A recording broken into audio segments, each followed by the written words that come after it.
Bonsoir à toutes, bonsoir à tous. Ah, voilà, c'est un petit peu timide parce que ce soir, on est venu de Saint-Claude vous présenter une petite pièce qu'on a montée ensemble parce que vous avez vécu les mêmes événements que Saint-Claude en 1976 et Saint-Claude a décidé pour cette année 2016 de faire un retour en arrière, 40 ans en arrière, pour qu'on puisse se rappeler un petit peu tous ces événements de 1976 et c'est vrai qu'avec Baïf, on a décidé de s'allier pour que ces 40 ans soient vraiment une belle commémoration. Pourquoi? Pour plusieurs raisons. Pour que nos enfants, c'est dommage qu'il n'y en ait pas beaucoup ce soir ici, puissent voir qu'on ne vit pas une vie paisible tout le temps, selon l'endroit où on vit.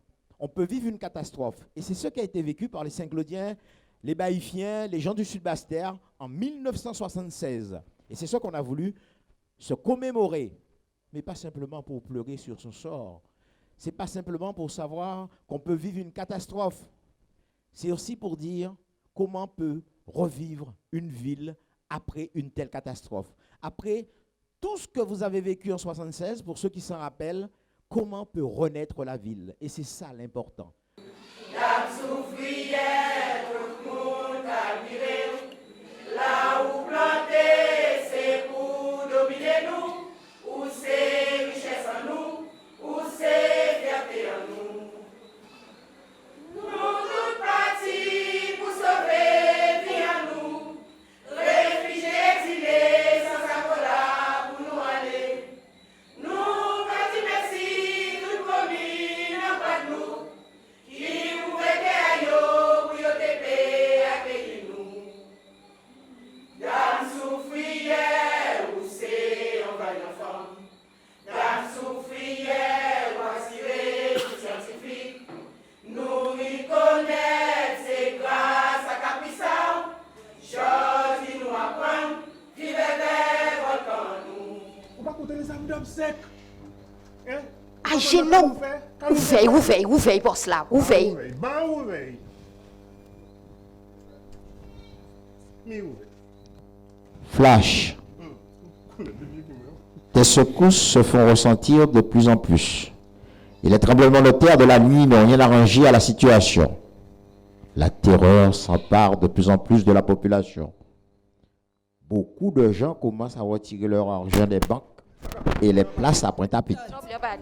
Et puis, maman, le directeur qui criait, « Mademoiselle, revenez, vous avez la responsabilité des élèves, revenez. » Il fallait voir ça. Si moun là, arrêtez, faites ça, là, sérieux. À Génon, trouvez un mot pour rassurer ces petits moun là. Papa, tu n'as pas écouté ce que je t'ai dit.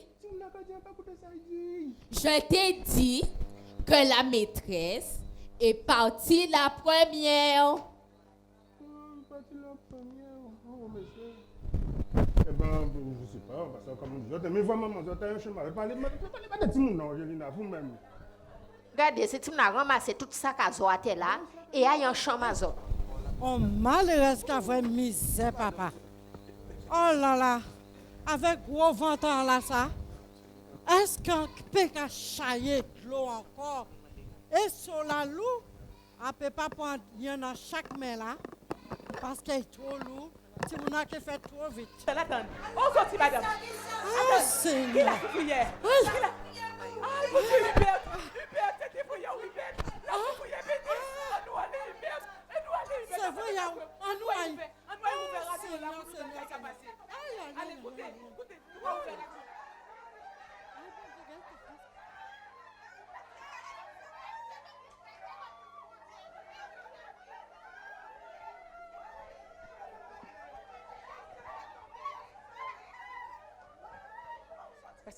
Restez-le.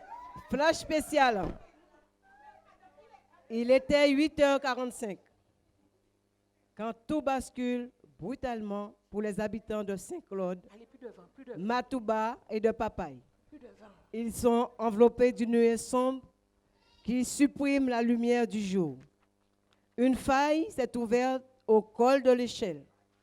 Des blocs de 4 à 5 kilos auraient été projetés autour de la faille. On parle de plusieurs centimètres de cendres qui recouvrent le chemin des dames.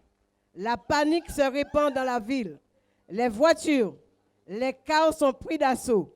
Le préfet déclare l'état de préalerte. Nous vous remercions de votre écoute et vous demandons de rester sur notre station. Nous émettons à partir de maintenant, et ce jusqu'à 0 heure pour vous tenir informés de l'évolution. Nous avons M. Aoun Tazieff en ligne. M. Tazieff, que pensez-vous de cette évacuation? Oui, bonsoir à tous. Je voudrais vous dire que je ne me suis pas trompé. Je ne sais pas si je me trompe ou si je ne me trompe pas. Mais quand je dis avec une certaine force qu'il n'y a pas lieu de s'inquiéter, que la population peut rentrer et que la vie normale, économique et familiale peut reprendre, je ne prends absolument pas en considération les vœux, les désirs et les souhaits du gouvernement. Je réponds selon ma conscience. Merci, M. Tazieff. Merci, Monsieur le Préfet. Nous avons constaté, mes collègues et moi, que l'énergie contenue dans ce volcan est égale à quelques bombes atomiques. Et comme le dôme forme un bouchon, qui laisse filtrer de la fine poussière, Vous avez pris ça. la montagne peut s'enfuir d'un moment à l'autre. Mais non. Car la puissance de destruction dans ce volcan est égale à 30 mégatonnes TNT. Je dis bien 30 mégatonnes TNT. Si ce que vous dites est vrai, Monsieur Bruce, l'apocalypse est pour demain. C'est fini pour la région bastérienne. Monsieur Bruce, permettez que je réponde à cette question. Pour répondre à votre question, madame, nous avons relevé au niveau du col de l'échelle une forte augmentation de la teneur en radon. De l'avis de mes collègues et de moi-même, il y a une forte corrélation entre ce phénomène et les événements de cette nuit. Si autour de cette table, il y a quelqu'un qui dit qu'il n'y a pas de danger, moi, je dis que le phénomène est irréversible. Non, il n'y a pas de danger. Moi, monsieur le préfet, je dis que irréversible, bien sûr, si l'on parle en termes de thermodynamique. Tout phénomène naturel est irréversible dans la mesure où il a un sens et une issue. Nous sommes là avec cette question à la limite de la science. Mon cher collègue, nous sommes à 80% de roches d'origine magmatique. C'est le phénomène le plus important depuis le début de la crise. Comment dois-je vous dire qu'il n'y a pas de danger? Vous nous faites tout un cinéma avec vos explosions phréatiques, vos explosions magmatiques. C'est ridicule. Je rappelle à la population que malgré toutes ces découvertes, il n'y a pas de danger. Je vous assure, il n'y a pas de danger. Je vais d'abord demander au public s'ils ont été satisfaits. Alors, avant de dire quelques petits mots, je tiens à remercier Armel et Monsieur le maire, puisqu'Armel, c'est elle qui est la présidente déléguée au CECAS. Et vraiment mes félicitations au Centre communal d'action sociale, parce que quelque part, tu as su rassembler pour faire quelque chose ensemble. Donc, je retiens cette leçon, vraiment le mot ensemble, parce que c'est tout le monde qui fait vivre sa commune. C'est tout le monde qui fait de l'attractivité, qui amène de l'attractivité dans sa commune. Donc, je me bats pour cela. Donc, Élie, mes félicitations. Alors, c'est vrai, pendant la fête de Saint-Claude, j'ai vu la démonstration, mais j'ai surtout entendu les dames chanter avec la chorale. Mais toutes les dames étaient devant et les messieurs étaient derrière. Donc, je n'ai vu que les dames. J'ai voulu voir que les dames. Et c'est vrai, quand Jean-Claude a parlé de la pièce, je me suis dit, pourquoi pas chez nous? Parce qu'on était dans la même situation et que les personnes de Saint-Claude qui voulaient faire vite et quitter Saint-Claude passaient par Saint-Louis pour après traverser Vieux Habitants. Donc, tout le monde était dans la même situation. Baïf a vécu les mêmes choses. J'ai vu ma grand-mère effectivement se mettre à genoux, implorer Jésus, Marie, Joseph et tout le monde. C'est vraiment ce que tout le monde a vécu. Nous étions jeunes, nous étions enfants. Mais je crois qu'effectivement aussi, on doit pouvoir raconter, transmettre cela à la jeune génération future. Parce qu'aujourd'hui, Dame Soufrière est en sommeil, mais peut-être demain, elle peut encore se réveiller.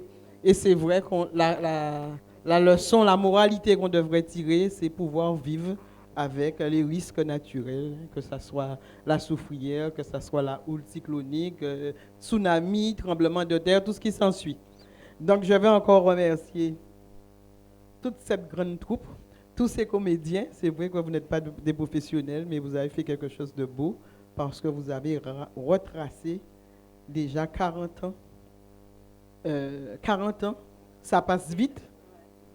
Bientôt, ça sera 50 ans. Peut-être qu'on sera à la place des aînés. Non, mais je crois que c'est quelque chose qu'il ne faut pas oublier. Toute cette période de la soufrière, parce que moi-même, je me rappelle que j'étais scolarisé au lycée Carnot, donc on avait classe que l'après-midi, et il fallait faire vite, pour rentrer le soir tard, pour n'étant pas habitué avec Pointe-à-Pitre, donc il ne fallait pas traîner, et il y avait une crainte partout. Donc vous avez bien retracé cette période. Et je crois que toutes les personnes qui se sont déplacées aussi ont eu des souvenirs de cette époque. Donc, pendant cette période de Semaine Bleue, je pense, et j'espère que Madame Bellon, qui est la présidente déléguée de notre CECAS, Madame Bellon, Chantal et Catherine, parce que Madame le maire, il y a des félicitations, mais ce n'est pas Madame le maire qui était la cheville ouvrière. C'était Madame Régent, Chantal, Catherine et Madame Bellon, la présidente déléguée du CECAS, qui ont concocté ce programme et qui ont travaillé pour que nous ayons une Semaine Bleue à la hauteur de nos espérances.